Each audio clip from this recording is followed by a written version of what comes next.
지난 시간에 잠깐 비트의 동기화의 중요성 그리고 넌 리턴트 제로 방식의 코딩 방식이 넌 리턴트 제로죠. 그래서 캔 통신에서는 NRG 방식이 되기 때문에 동기화라는 방법이 없습니다.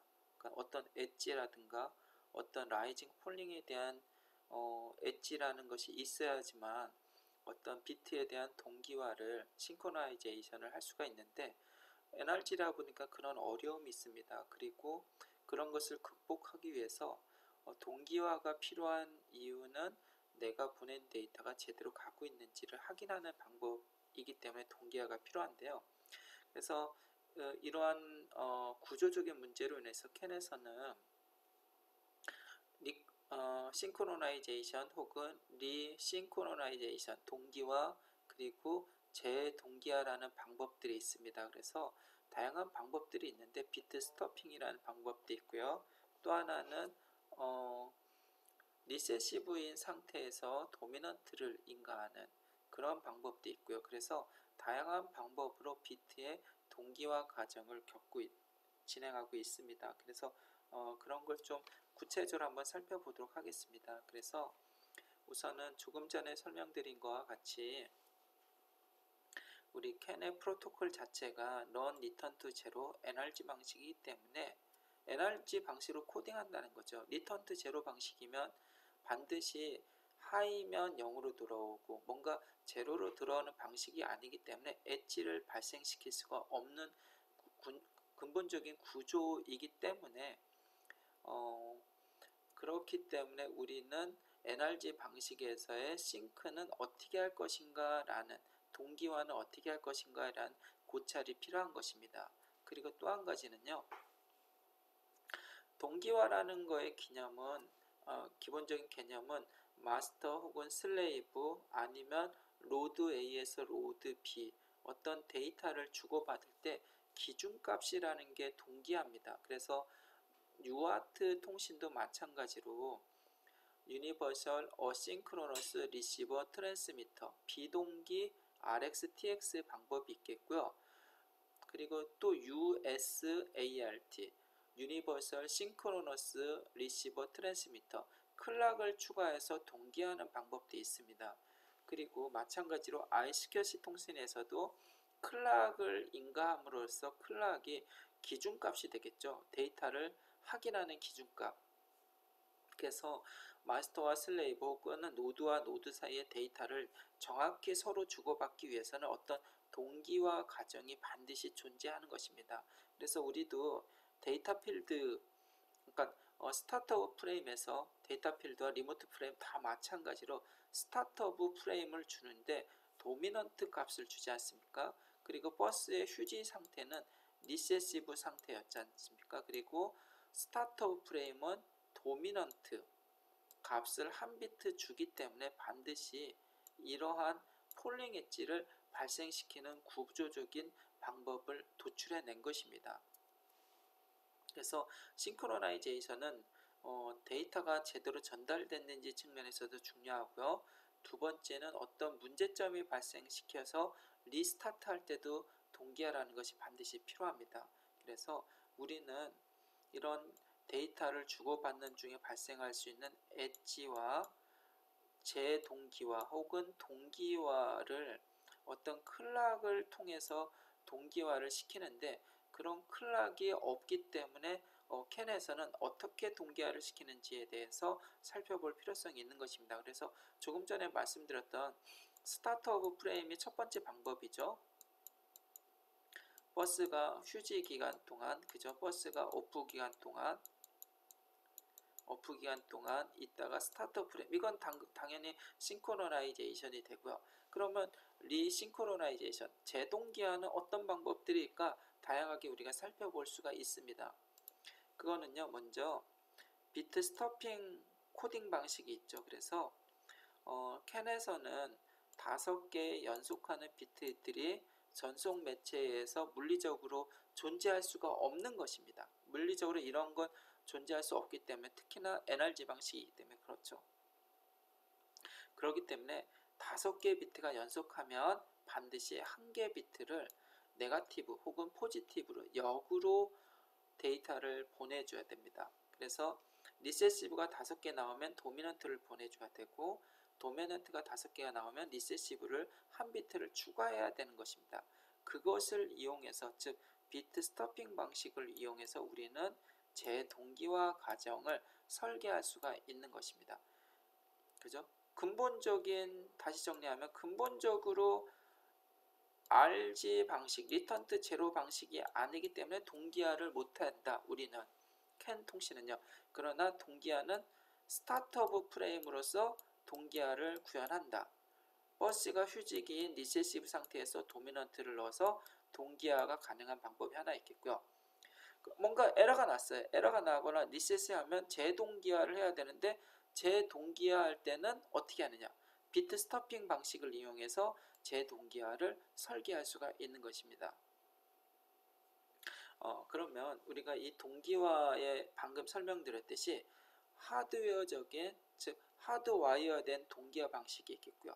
그리고 방금 설명드렸던 리싱크로나이징, 재동기화 방식이 있습니다. 그래서 말씀드렸듯이 스타트업 프레임을 통해서 연속으로 리세시브 상태인 버스 오프 상태에서 스타트업 프레임이 도미넌트이기 때문에 당연히 동기화 싱크가 발생할 수가 있습니다.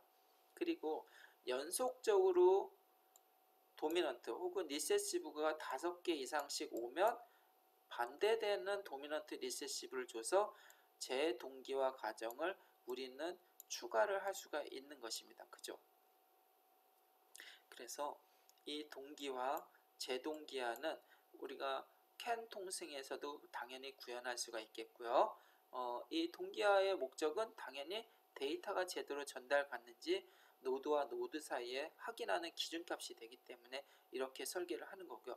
또 한 가지는 뭔가 에러 혹은 폴트가 발생했을 때 동기화를 재동기화될 필요성이 있기 때문에 이러한 비트 스토핑 방식을 이용하는 것입니다. 그러면 재동기화에 대한 메커니즘을 한번 살펴보면요. 먼저 아이솔레이트, 독립적인 비트를 전송할 때 비트의 스트림 내, 그러니까 비트의 스트림 내에 메시지 내에서 재동기화를 할 필요성이 있는 것입니다. 예를 들면요. 캔 컨트롤러의 개별적인 주파수 변동이 생길 수가 있어요. 주파수가 지터 등등이 발생해서, 그죠? 또는 하나의 어떤 스테이션에서 다른 스테이션으로 전송될 때 노미널 비트 타임의 길이가 굉장히 딜레이 타임이 많이 필요한 거예요. 그래서 그러한 딜레이를 보상하기 위해서 재동기화가 있어야 된다는 것입니다. 그래서 우리는 다시 정리하면 재동기화는 어떤 독립된 비트를 전송할 때 메시지 내에서 어떤 비트 스트리밍을 메커니즘을 처리하기 위해서 필요하고, 두 번째는 노미널 비트 타이밍에서 어떤 딜레이, 프로퍼게이션 딜레이가 발생하거나 샘플 포인트의 위치가 틀려졌을 때 재동기화가 필요하고요. 또 하나는 캔 컨트롤러에 주파수 변동이 생겼을 때 재동기화라는 과정이 필요하다. 그래서 이러한 것을 재동기화, 리싱크로나이제이션 메커니즘이다 라고 우리는 부를 수가 있습니다. 그리고 또 한 가지 우리는 새로운 단위 개념을 하나 살펴봐야 되는데요. 어떠한 리세시브에서 도미넌트로 변할 때 싱크로나이제이션 점프 위스라는 개념이 추가가 됩니다. SJW라는 개념이 추가가 되고요. 이를 통해 우리는 동기화를 합니다. 그래서 다시 말해서 SJW라는 게 생긴 거예요. 새로운 개념인데 이걸로 인해서 우리는 동기화를 한다라고 보시면 되겠고요. 그러면 이 SJW는 뭐냐? 싱크로나이제이션 점프 위스라는 SJW는요. 우리가 노미널 비트 타임, 명목 비트 시간에서 싱크로나이제이션, 프로퍼게이션 세그먼트, 페이지 세그먼트 1, 페이지 세그먼트 2가 있었지 않습니까? 그래서 이 싱크로나이제이션 점프 투 위스는요. 페이지 세그먼트 1과 페이지 세그먼트 2를 더합니다. 더해서 전송된 메시지와 동기화를 유지하기 위한 비트를 조정하는 것입니다. 요거는 그림으로 다시 설명드릴게요. 무슨 얘기인지요? 그래서 뭐냐 하면 싱크로나이제이션이 있고 프로퍼게이션이 있겠고요. 페이지 세그먼트 1이 있겠고 페이지 세그먼트 2가 있는데 이 사이에는요 샘플 포인트가 존재합니다. 샘플 포인트가. 근데 이 샘플 포인트가 빨라질 수도 있고 늦어질 수도 있지 않습니까? 이러한 과정들을 하나의 싱크로나이제이션 점프 위스라는 개념으로 만들었습니다. 그리고 단위를 1에서 4라는 단위로 정했습니다. 그래서 우리는 이 예를 들어서 조금 전에 설명드렸던 노미널 비트 타임이 샘플 포인트와 일치할 경우는 그냥 페이지 1과 페이지 2 사이에 읽어주면 돼요. 그런데 노미널 비트 타임보다 작은 경우가 있어요. 작은 경우라는 것은 어떤 그 데이터를 보낸 거와 받는 그 타이밍이 서로 다르다는 거예요.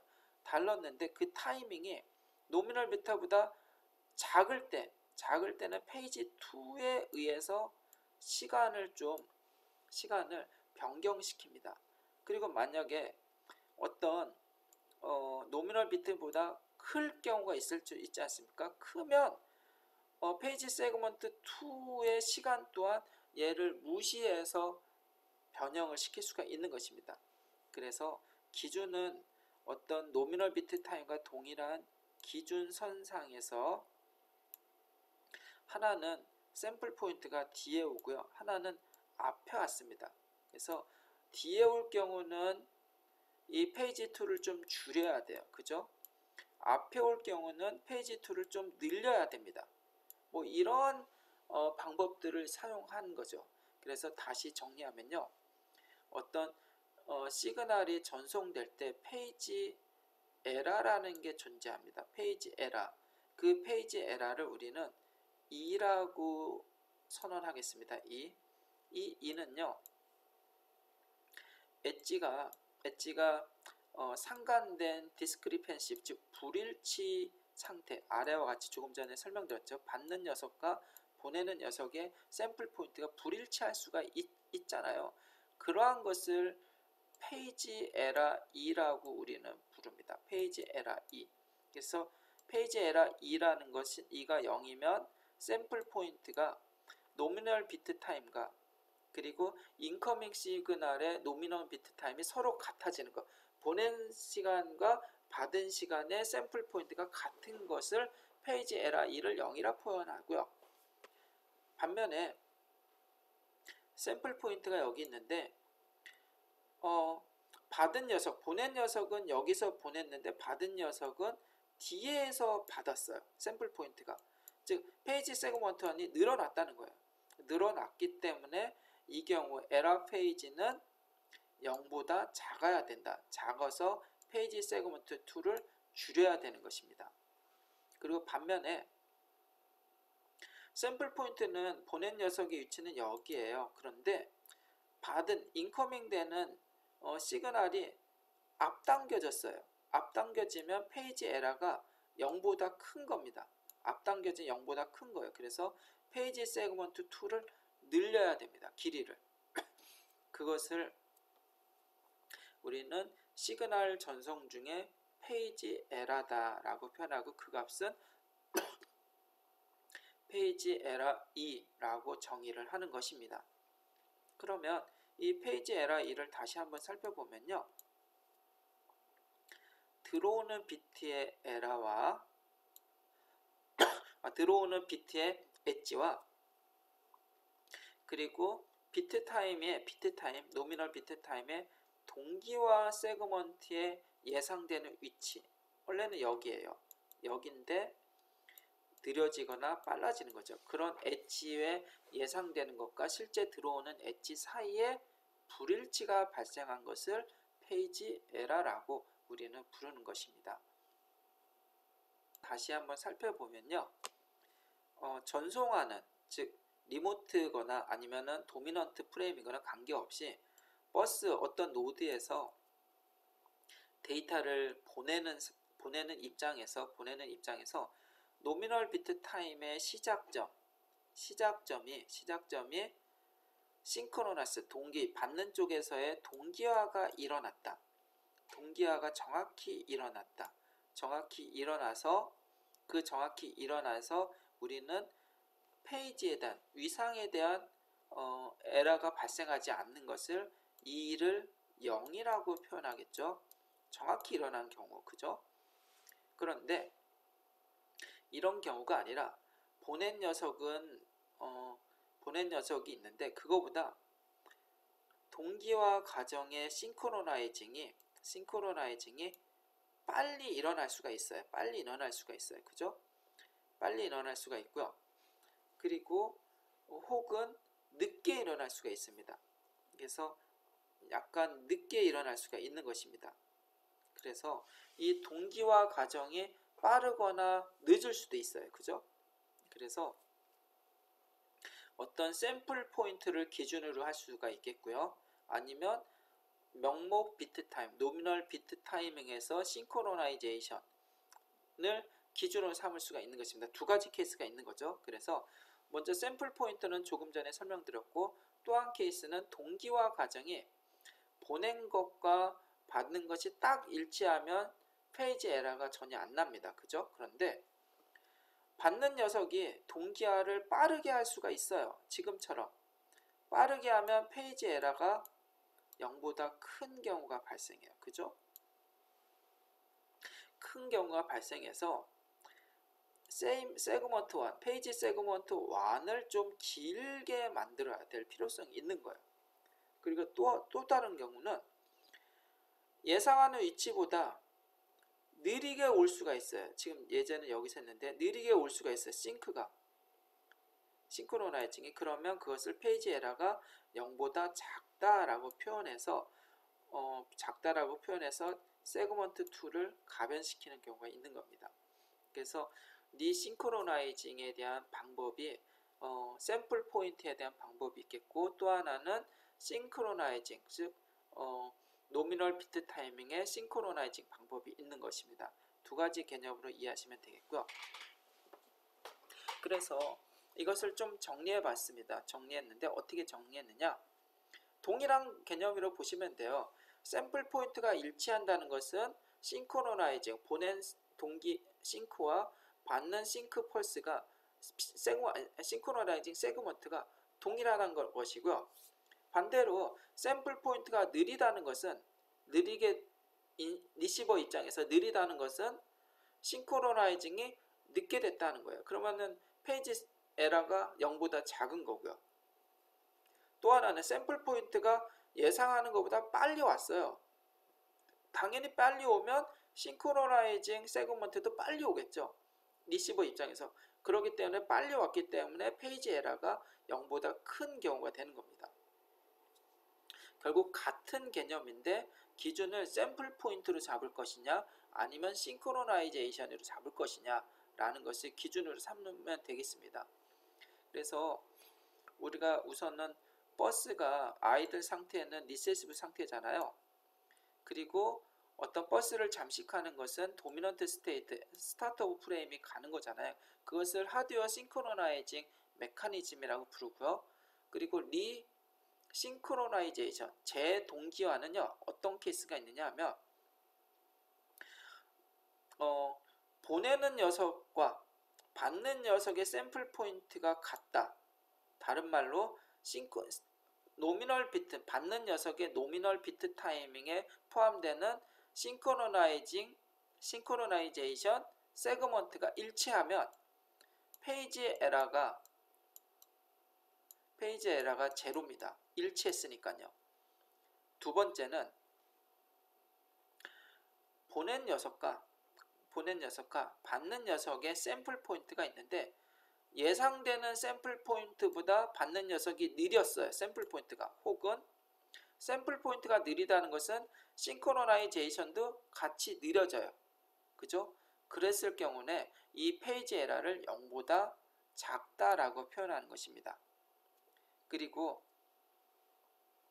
예상되는 샘플 포인트보다 받는 녀석의 샘플 포인트가 앞에 왔어요. 그러면 싱크로나이징도 당연히 앞에 오겠죠. 그러면 페이지 에러가 0보다 크다. 0보다 크기 때문에 에러가 발생한다 라고 보시면 되겠습니다. 그것과 관계해서 우리는 페이지 위상 점프 혹은 제동기화 위상 점프 RJW 혹은 싱크로나이징 JW 두 가지 개념을 볼 수가 있는 것이죠. 그래서 여기에서 보면 공교롭게 페이지 에러가 없으면 상관없어요. 그런데 위상이 점프한 거잖아요. 싱크로나이징 하기 위해서. 그죠? 아니면 싱크로나이징 하기 위해서 위상이 앞으로 온 거잖아요. 그죠? 그래서 밀리거나 땡기거나 하기 위해서 동기화가 앞서지면 싱크로나이징 점프 투 위스라고 부르고요. 재동기화 과정에서 위상이 밀리거나 앞에 왔을 때 보상하기 위해서 리싱크로나이징 점프 위스라는 개념이 존재하는 겁니다. 그래서 그거를 우리는 SJW 혹은 RJW라고 부르는 것입니다. 그래서 재동기화 비트를 위해서 우리는 유효활동 영역과 콘스트레인 한계 영역을 좀 정의를 해야 됩니다. 뭔가 동기화 기준에서 상관은 없는데 늦게 오거나 빨리 오면 뭔가 제한을 걸어줘야 될 필요성이 있다는 거죠. 그래서 제한의 최대 밸류 값을 우리는 리싱크로나이징 점프 위스라고 부릅니다. 기준값 대비 늦게 오거나 빨리 왔을 때 어떤 제한을 걸어줘야 되는데 이 제한의 범위를 맥스 리싱크로나이징 점프 위스라고 부릅니다. 그리고 이 값은요 기본적으로 1에서 4 타임 퀀텀으로 정의를 합니다. 1에서 4 타임 퀀텀으로 이 안에 제동기화 보상을 해줘야 되는 겁니다. 그래서 이 제동기화 영향에 대해 살펴보면 제동기화를 발생시키는 페이지 에러의 MPTT와 RJW의 좀 관계를 살펴보면요. 절대값, 페이지 에러의 절대값이 RJ보다 작거나 같으면 효과는 하드웨어 싱크로나이징과 같습니다. 같고요. 그리고 RJW보다 페이지 에러가 크면 양수면 페이지 세그먼트를 늘리고 음수면 페이지 세그먼트 2를 줄입니다. 그래서 노미널 비트 타임에 제동기화를 발생시켜요. 다시 정리하면 이 페이지 에러가 우리가 정해놓은 제동기화 점프 위스보다 작으면 그냥 싱크로나이징의 동기화 개념이라고 보시면 돼요. 작으면 즉 편차가 예를 들어서요. 여기서 그림에서 설명드릴게요. 이 샘플 포인팅의 이 편차가 페이지 에러라고 보면 되는데 그 값이 제한된 리싱크로나이징 점프 위스 즉 1에서 4 타임 퀀텀보다 작으면 그냥 동기화라고 본 거예요. 그냥 동기화라고 보는데 반대로 RJW보다 크면 즉 이 샘플 포인트가요. 엄청 늦게 오거나 엄청 빨리 왔어요. 엄청 늦게 오거나 엄청 빨리 왔다는 것은 4 타임 퀀텀이 최대 동기화 점프 위스 뭔가 보상하는 시간이잖아요. RJW보다 플러스로 크거나 마이너스로 절대값이 크다는 거죠. 그럴 때는 무조건 재동기화 과정을 거쳐야 된다는 겁니다. 그래서 그 개념을 RJW라는 개념으로 부릅니다. 한계라는 거죠. 최대 한계, 재동기화하는 최대 한계라고 보면 되는데 우선 얘가 양수예요. 양수면 RJ보다 크잖아요. 그러면 페이지 세그먼트를 늘려서 재동기화를 합니다. 반면에 마이너스가 돼요. 그러면 RJW가 작은 거잖아요. 그럼 페이지 세그먼트 2를 줄여서 재동기화 과정을 거치게 하는 겁니다. 그래서 약간 개념이 어려운데 뭐냐면 어, 1에서 4 타임 퀀텀을 기준으로 했어요. 그거보다 페이지 에러가 작으면 샘플 포인트가 정확하지는 않겠지만 약간의 편차가 있으면 그거는 그냥 하드웨어 동기화라고 보시면 돼요. 대신에 1에서 4 타임 퀀텀보다 크면 굉장히 오차가 많이 난 거예요. 그래서 재동기화 과정을 거쳐야 된다라고 이해하시면 되겠습니다. 어렵지만 여러분이 좀 이런 동기화 과정을 하는 이유는 정확한 데이터를 인식하기 위한 것이다 라고 생각하시면 되겠습니다. 예, 이번 동영상은 여기까지 녹음하겠습니다.